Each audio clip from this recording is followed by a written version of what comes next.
तो हम अपना आज के कॉन्टेस्ट का ये तीसरा क्वेश्चन देखने जा रहे हैं, मैक्सिमम गुड सब एरे सम। तो क्वेश्चन क्या कह रहा है? क्वेश्चन कह रहा है कि तुम्हें एक एरे गिवन है नम्स का और एक पॉजिटिव इंटीजर गिवन है के। ठीक है, तो एक सब एरे बताना है इस एरे में से जिसका एब्सोल्यूट डिफरेंस पहले और लास्ट एलिमेंट का क्या हो, के हो। इन अदर वर्ड सब एरे, अगर आई से जे एक सब एरे तुमने पिक किया है तो उसका जो पहला एलिमेंट है और जो लास्ट वाला एलिमेंट है उसका जो डिफरेंस हो एग्जैक्टली के इक्वल होना चाहिए। तो ऐसे जितने भी सब एरे हैं उसमें से तुम्हें मैक्सिमम सम बताना है ऐसे सब एरे का। ठीक है, तो अगर मैं इसको सीधे एक्सटर्नल पे लेके चलूँ तो इसको सीधे एक्सटर्नल पे लेके चलते हैं। ओपन हो जाएगा, ये हो गया। ठीक है,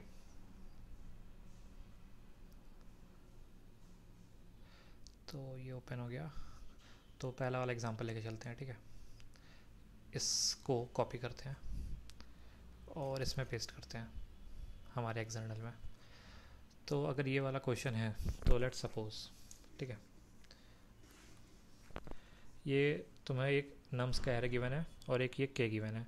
तो इसमें से ऐसे कितने सब एरे हैं, ऐसे कितने सब एरे हैं जिनका फर्स्ट एलिमेंट और लास्ट एलिमेंट का जो डिफरेंस है वो एग्जैक्टली के इक्वल है।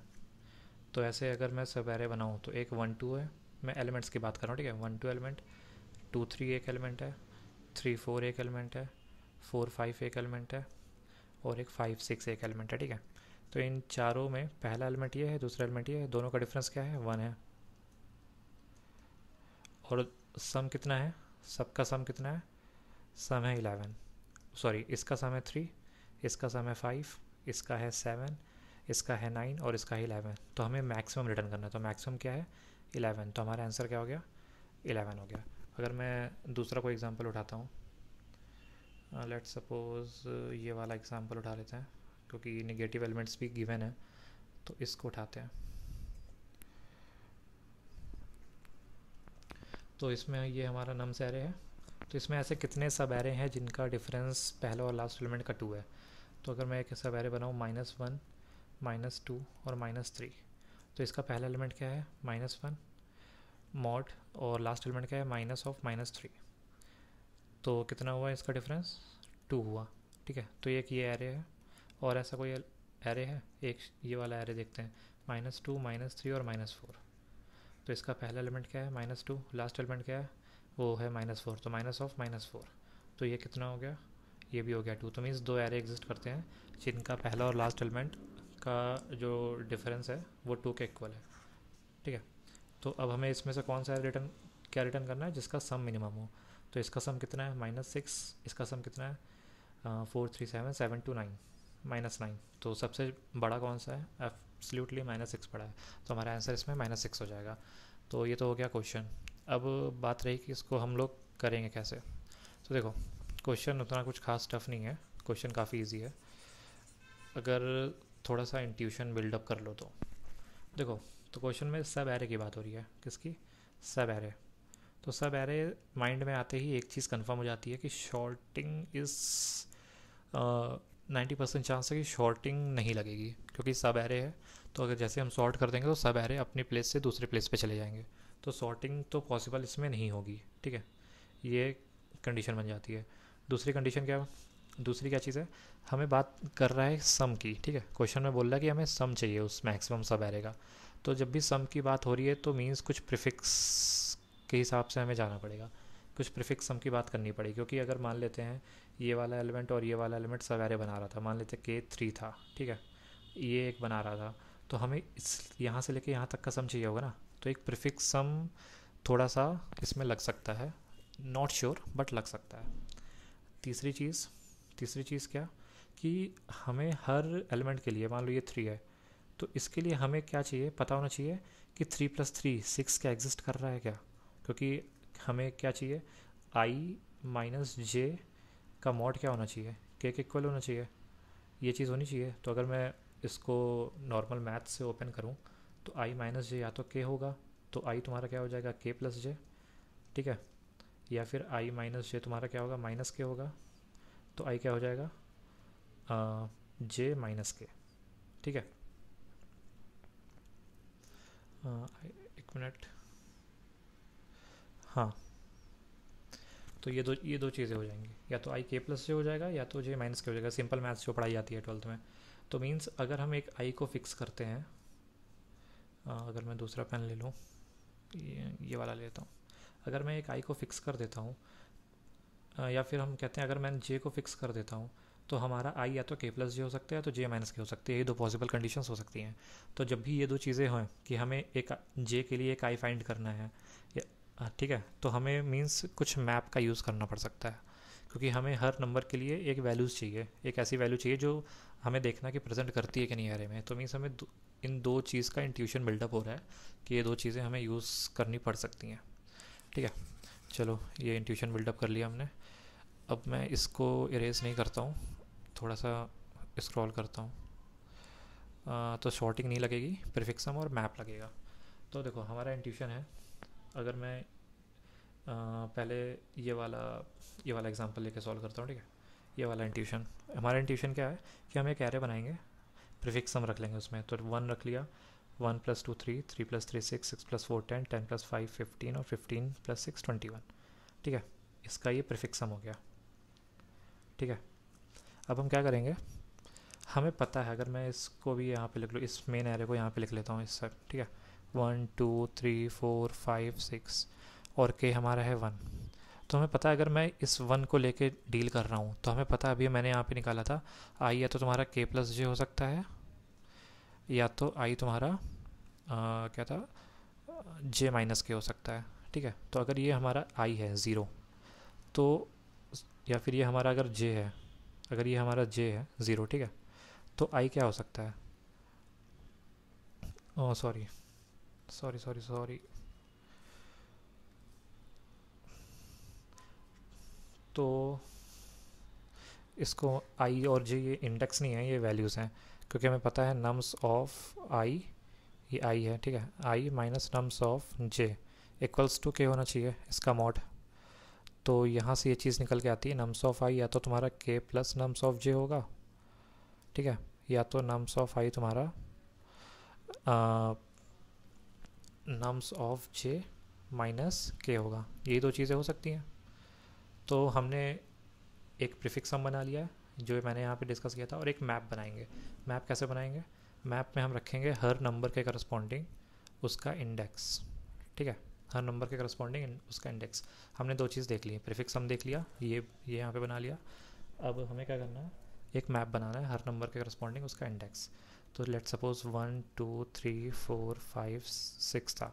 1 का इंडेक्स क्या है 0, 2 का इंडेक्स 1, 3 का इंडेक्स 2, 4 का इंडेक्स 3, 5 का इंडेक्स 4 और 6 का इंडेक्स 5। ठीक है, तो हमने सब नंबर के करस्पॉन्डिंग एक मैप बना लिया है। हाँ, अभी हम वो वाला केस भी डिस्कस कर लेंगे, हो सकता है नंबर रिपीटेटिव हो, अभी डिस्कस कर लेंगे, लेकिन अभी के लिए सिंपल मैप बना लिया है। तो अब हमने, अगर ये हमारा मान लो नम्स ऑफ जे है 1, तो हमारा जे आई क्या हो सकता है, आई हमारा क्या होगा अगर हमने नम्स ऑफ जे को 1 रख लिया है। तो मैं सिंपल सा ये वाला फॉर्मूला यूज़ करूँगा, ये दोनों, और आई को निकाल लूँगा। तो आई हमारा क्या हो सकता है, या तो 2 होगा या तो 0 होगा। ठीक है, या तो 2 होगा नम्स ऑफ आई, या तो 2 होगा या तो 0 होगा। देखो, तो 1 और 2 अगर हम एक एरे में ले रहे हैं, एक सब एरे बना रहे हैं 1 2 को, तो दोनों के एलिमेंट्स का डिफरेंस कितना हुआ, 2 - 1 1 हुआ। तो 2 एग्जिस्ट करता है, 0 एग्जिस्ट करता है, 0 एग्जिस्ट नहीं करता है, तो हम सिर्फ 2 को लेके चलेंगे। तो हमने देखा कि हाँ 2 एग्जिस्ट करता है, इस 1 के लिए ये 2 है और वो एग्जिस्ट करता है। तो इन दोनों का प्रीफिक्स हम देख लेंगे, मीन्स यहाँ से लेके यहाँ तक का सम हमें फाइंड करना है। तो यहाँ से लेके यहाँ तक का सम कितना है, ये 3 है, तो हमारा अब तक आंसर हो गया 3। अब 1 के लिए तो 2 ही पॉसिबल वैल्यूज़ थी, अब 2 के लिए देखेंगे तो 2 के लिए 2 पॉसिबल वैल्यूज़ आएंगी, या तो 3 आएगी या तो 1 आएगी। तो 1 तो हमने पहले से डील कर लिया है, तो इसको डील करने कोई मतलब नहीं बनता। अब 2 और 3 को देखेंगे, तो 1 को तो हम डील कर ही चुके थे, अब हम 3 के लिए देखेंगे। तो 2 के लिए कौन सा इंडेक्स मिला, ये वाला, मीन्स तीसरा इंडेक्स। तो अब तो इसका सम कितना हुआ, 2 + 3 5। वो चीज़ यहाँ इस प्रीफिक्स सम से कैसे निकलेगी, ये 6 का इंडेक्स, ये वाला इंडेक्स हमें मिला था, और माइनस इसके पहले वाला इंडेक्स, तो 6 - 1 = 5। ठीक है, तो ऐसे ही चीज़ें जब हम करते रहेंगे तो लास्ट में क्या होगा, लेट सपोज इसको मैं इरेज कर देता हूँ। जब हम एक बार 5 पे पहुँचेंगे, ठीक है, तो इस 5 पे जब हम पहुँचेंगे, नम्स ऑफ आई को अगर 5 रखें तो या तो 6 पॉसिबल है, क्योंकि 6 माइनस 5 1 होता है, और लास्ट एलिमेंट क्या पॉसिबल है, 4 पॉसिबल है, क्योंकि हमने 4 पे जब हम थे तो हमने 5 को ऑलरेडी कवर कर लिया होगा, इसलिए हम सीधे 5 पे जाएंगे, इसलिए हम 5 से सीधे 6 पे जाएंगे, ठीक है। अब हमें इन दोनों का सम कितना है, 11, और ये चीज़ हमें प्रीफिक्स सम से कैसे पता चलेगी, 21 माइनस 10, सॉरी माइनस 10, तो 21 माइनस 10 कितना हुआ, 11, और अब तक का हमारा सबसे मैक्सिमम आंसर क्या आ गया, 11, क्योंकि इससे आया था 3, इससे आया था 5, इससे आया होगा 7, इससे आया होगा 9, और इससे आया होगा 11, तो ये हमारा हो गया मैक्सिमम आंसर। ये तो केस हो गया अगर सारे नंबर पॉजिटिव हैं। लेट सपोज अगर कोई नंबर निगेटिव हुआ होता, ये वाला एग्जांपल लेके चलते हैं, ठीक है, ये तो हो गया इजी सा, ठीक है। अगर मैं मानता हूँ ये वाला एग्जांपल लेके चलते हैं, तो हमारा प्रीफिक्स सम क्या हुआ होगा, प्रीफिक्स सम हुआ होगा -1 -3 -6 और -10, ठीक है, यही हुआ होगा। k की वैल्यू हमारी 2 गिवन है, तो अगर मैं अपना एरे यहाँ पे लिखूँ -1 -2 -3 -4, तो -1 के लिए ऐसा कौन सा एलिमेंट है जो लास्ट में प्रेजेंट हो और k की वैल्यू 2 हो जाए, तो सीधी सी बात, अगर इस फॉर्मूले को निकालोगे तो नम्स ऑफ i क्या आएगा, या तो -1 + 2, या तो -1 -2, मीन्स या तो 1 हो और या तो -3 हो, ठीक है, क्योंकि अगर देखो -1 पहला एलिमेंट है और फिर -1 ये वाला लास्ट एलिमेंट है, ये वाला एलिमेंट, तो इनका मॉड क्या आया, 2 आया, और अगर -1 पहला एलिमेंट है और लास्ट एलिमेंट ये है तो -3, तो इसका भी मॉड क्या आया, 2 आया, तो मीन्स ये दो पॉसिबल हो सकते हैं अगर -1 को मैं एरे का किसी सब एरे का पहला एलिमेंट ले रहा हूँ तो क्या 1 एग्जिस्ट करता है हमारे एरे में, नहीं करता, क्योंकि अब ये मैप भी हमने नया बना लिया होगा, तो मैं यहाँ पे नया मैप बना लेता हूँ, -1 -2 -3 और -4, -1 कहाँ पर है, 0 पे, -2 है 1 पे, -3 है 2 पे, और -4 है 3 पे, ठीक है। अब इस -1 के लिए हमें दो चीज़ें मिली, या तो 1 प्रेजेंट हो या तो -3 प्रेजेंट हो, तो 1 तो प्रेजेंट नहीं है लेकिन -3 प्रेजेंट है, हाँ है, -3 कहाँ पर है, ये। अब हमें क्या चाहिए, इतने का प्रीफिक्स सम चाहिए, तो इस इतने का प्रीफिक्स सम कैसे निकलेगा, -6 माइनस इसके पहला वाला एलिमेंट कोई एग्जिस्ट ही नहीं करता तो 0, तो -6 आया अब तक हमारा आंसर, ठीक है, अब तक हमारा आंसर ये है।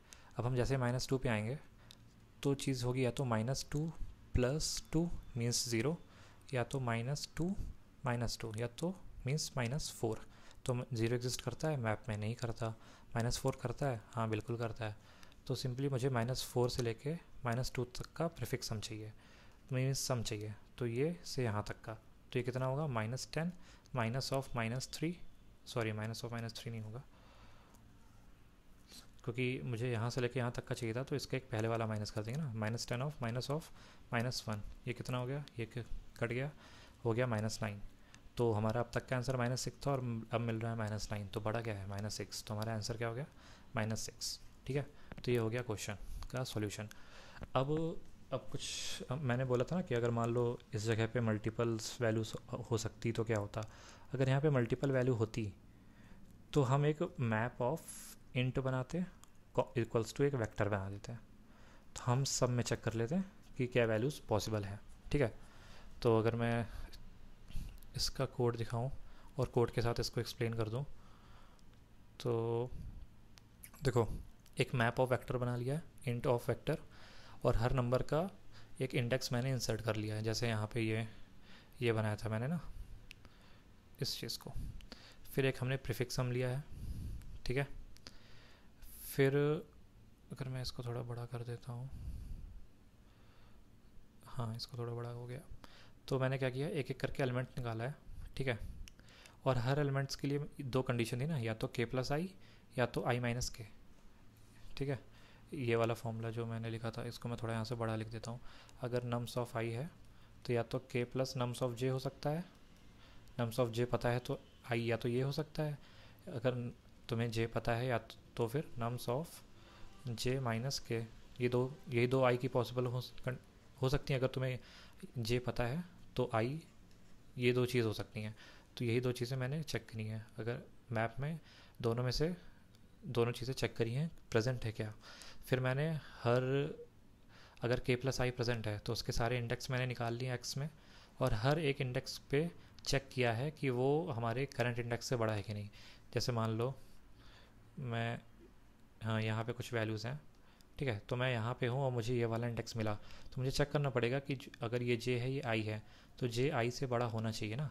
क्योंकि ये भी हो सकता है कि अगर जब मैं इस जे पर आऊँ तो मुझे ये वाला आई मिले, तो उस टाइम में अगर मैं माइनस करूँगा तो वो मुझे गलत आंसर दे देगा। इसलिए मैंने हर बार चेक किया है कि वो चीज़ बड़ी है कि नहीं। और उसके बाद अब मैं इसको बड़ा कर लेता हूँ। उसके बाद मैंने सिंपली क्या किया है, प्रीफिक्स सम को माइनस कर, मतलब प्रीफिक्स सम को C-1 से माइनस किया है। ये वाली कंडीशन मैंने क्यों लिखी है, ये चीज़ थोड़ा सोच लेना और कमेंट पे बता देना कि ये चीज़ मैंने क्यों लिखी है। शायद फिगर आउट कर लोगे, इतना भी टफ नहीं है। और ये C>0 प्री C-1, और ये टर्नरी ऑपरेटर मैंने क्यों यूज़ किया, means directly pre of C-1 क्यों नहीं लिखा है, ये कमेंट्स पे बता देना। नहीं बता पाओगे तो फिर मैं कमेंट्स में लिख दूंगा कि मैंने C>0 को क्यों यूज़ किया है, ठीक है। फिर लास्ट में अगर मैक्स लॉन्ग मिनिमम के इक्वल है तो इसका मतलब क्या है, इसका मतलब है कि हमें कोई भी ऐसा एरे नहीं मिला जिसमें प्रीफिक्स सम बड़ा हो। तो मैं इसका एक एग्जांपल लेके दिखा देता हूँ। मैंने ये लास्ट वाला केस क्यों लिया है। सपोज़ करो 1 है और 5 है, ठीक है, ये एक एरे है और के की वैल्यू तुम्हें 2 की मैंने। तो हमें एक ऐसा एरे बताओ जो उसका पहला एलिमेंट और दूसरे एलिमेंट और लास्ट एलिमेंट का सम क्या हो, सॉरी डिफरेंस क्या हो 2। तो इसमें क्या कोई ऐसा एरे एग्जिस्ट करता है जिसका पहला एलिमेंट और लास्ट एलिमेंट का डिफरेंस 2 हो? नहीं एग्जिस्ट करता। तो हमारा आंसर क्या होना चाहिए, 0 होना चाहिए ना। तो अगर, क्योंकि मैंने मैक्स को किससे इनिशियलाइज़ किया है, लॉन्ग मिनिमम से इनिशियलाइज़ किया है, तो मैंने चेक कर लिया अगर मैक्स लॉन्ग मिनिमम के इक्वल है तो 0 रिटर्न कर दिया, नहीं तो हमारा जो भी आंसर है वो रिटर्न कर दिया है, ठीक है। तो ये क्वेश्चन हुआ। और इसकी दूसरी चीज़ मैं पूछना चाहूँगा, इसकी टाइम कॉम्प्लेक्सिटी क्या होगी। तो क्योंकि ये क्वेश्चन तो एक्सेप्टेड हो गया है, तो मैं आपसे पूछना चाह रहा हूँ कि क्या हो सकती है इसकी टाइम कॉम्प्लेक्सिटी, n² या n log n। n² तो नहीं है शायद, तभी नहीं एक्सेप्ट हुआ है, लेकिन इसकी टाइम कॉम्प्लेक्सिटी क्या होगी, ठीक है। चलो ये कमेंट में बताना।